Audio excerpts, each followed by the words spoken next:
Olá, começa agora o Tela 1 Olimpíadas desta quinta-feira, dia 9 de agosto.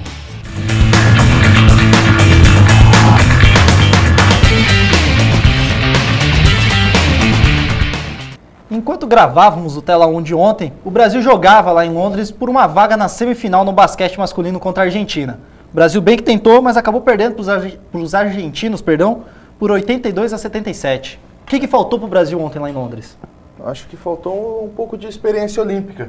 Um pouquinho mais de calma, saber controlar o jogo em algumas oportunidades. Por exemplo, você está perdendo de 2 pontos, não quer dizer que você tem que matar uma bola de 3. O jogo não vai acabar naquele momento, entendeu? Tinha 5 minutos de jogo nesse caso que eu estou falando aqui. O Brasil do ontem, Alex, né? Do Alex. O Brasil ontem que venceu o primeiro quarto por 26-23, 13 pontos do Huertas, a Argentina deixando o Huertas pontuar. Acabou virando o primeiro tempo 46-40 para a Argentina.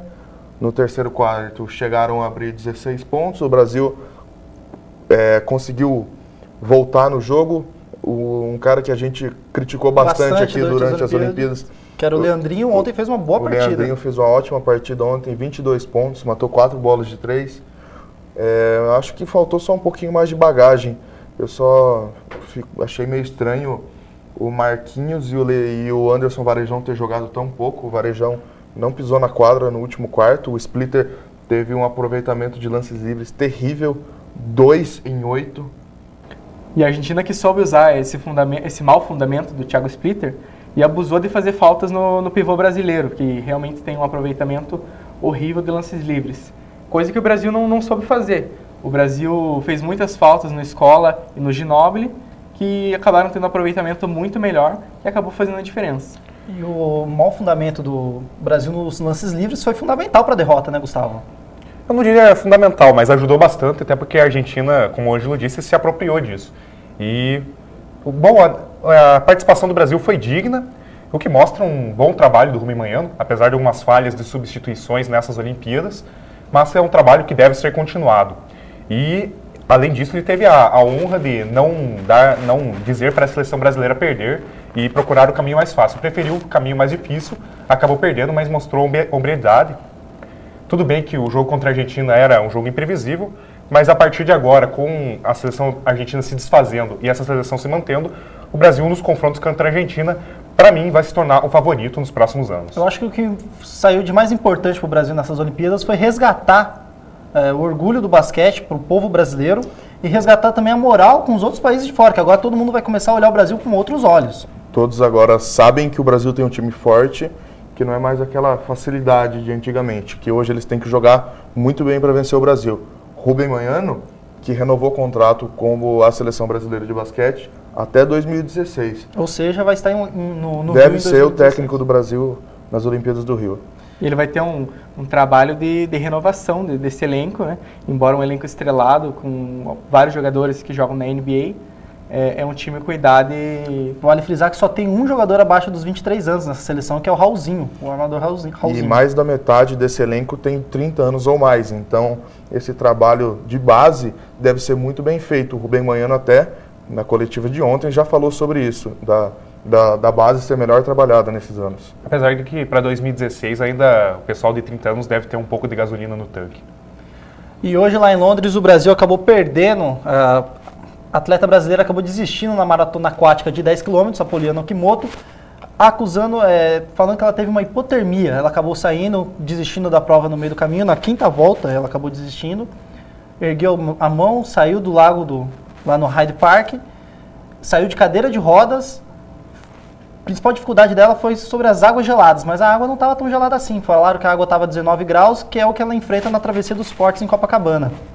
Talvez um problema do corpo dela, ela que em outros momentos parece que já tinha reclamado de temperaturas frias, hipotermia. Dessa vez ela sofreu com isso no meio da prova. Inclusive, Gustavo, ela estava preocupada com isso antes da prova. Ela usou o termômetro para ver qual que era a temperatura, ou seja, ela estava mesmo com medo. Uhum. E como a maratona aquática é uma prova estafante, são 10 quilômetros na água, que não é nada fácil, são 2 horas de prova. Somada-se a isso, a Poliana Okimoto não conseguiu completar a prova, sofrendo de estafa e hipotermia. Acabou sucumbindo a todas essas dificuldades da maratona aquática, que foi ganha por uma húngara. É isso mesmo? Foi isso mesmo, a Ristoff foi a campeã da prova. E hoje também tivemos um outro caso triste para o Brasil no ciclismo BMX. O Renato Rezende estava muito bem nas quartas de final, mas na primeira bateria foi bem, na segunda bateria acabou caindo e machucando o braço, tendo que dar adeus aos jogos. É um azar que no ciclismo é comum, infelizmente, acontece a todos os atletas. E ele via muito bem mesmo. Ele fez tempo até para ser finalista na primeira bateria. Ele fez tempo para ser finalista.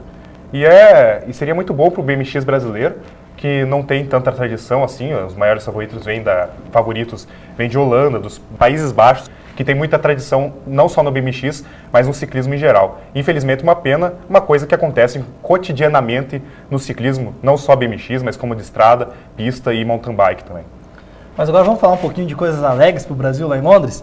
Hoje o Brasil conseguiu se classificar para a final dos 4 por 100 metros, o revezamento 4 por 100 metros feminino. Um bom resultado. O Brasil que se classificou em sexto lugar com tempo de 42 segundos e 55 centésimos.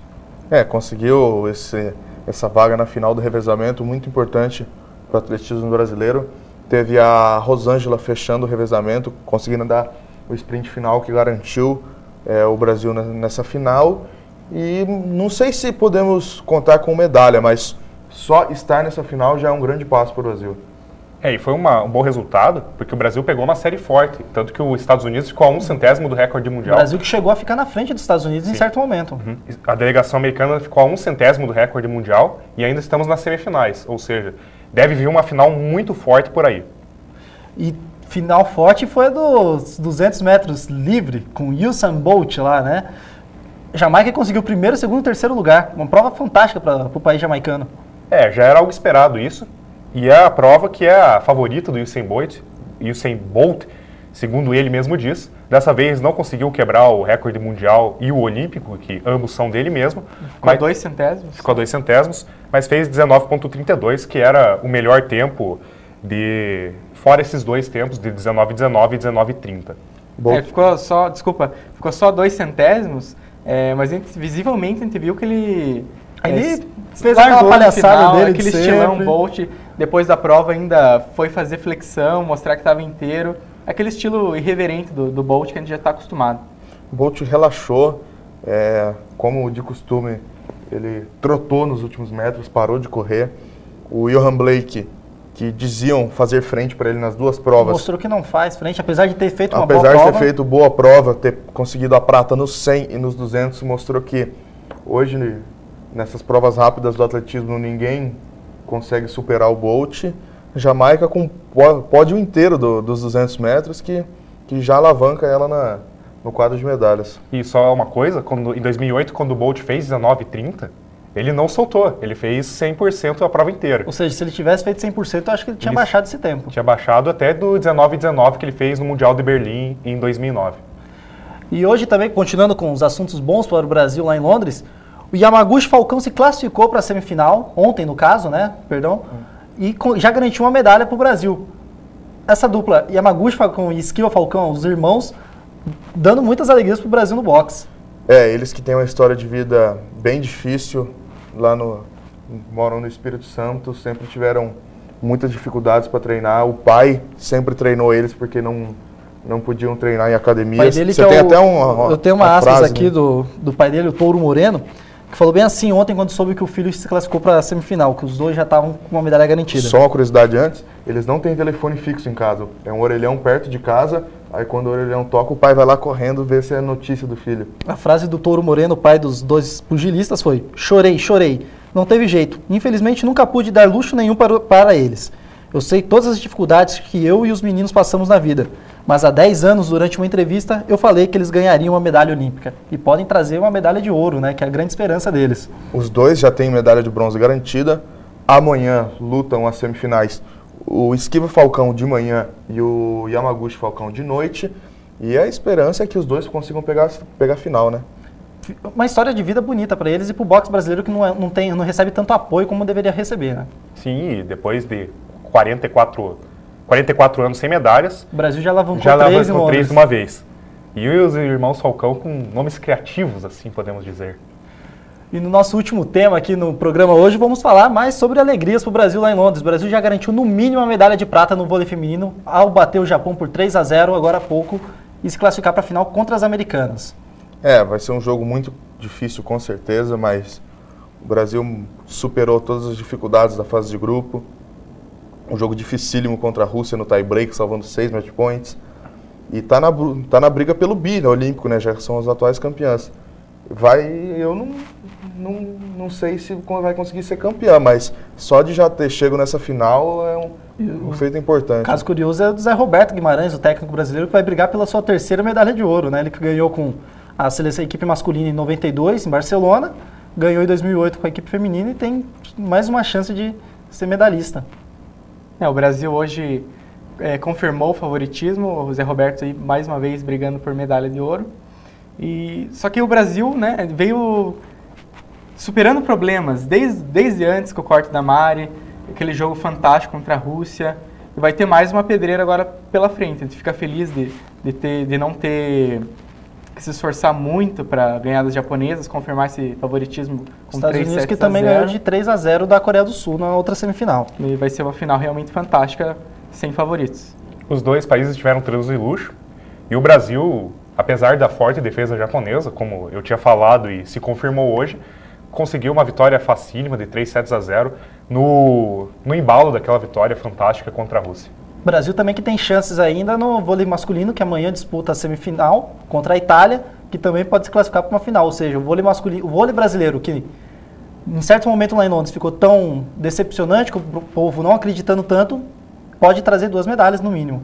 E fora isso, essas que você já citou, ontem Juliana e Larissa conquistaram o bronze e ainda temos, hoje está tendo a final do vôlei de praia masculino. Amanhã a gente vai trazer tudo o que aconteceu na final do vôlei de praia masculino, que está sendo disputado nesse exato momento. Alisson e Emanuel contra a dupla alemã que eliminou Ricardo e Pedro Brink Cunha. E Heckmann. Tentando aí mais um ouro para o Brasil. Vamos conferir como está o quadro de medalhas hoje lá em Londres? A China permanece em primeiro lugar com 37 medalhas de ouro, 27 de prata e 19 de bronze, somando 79 ao total.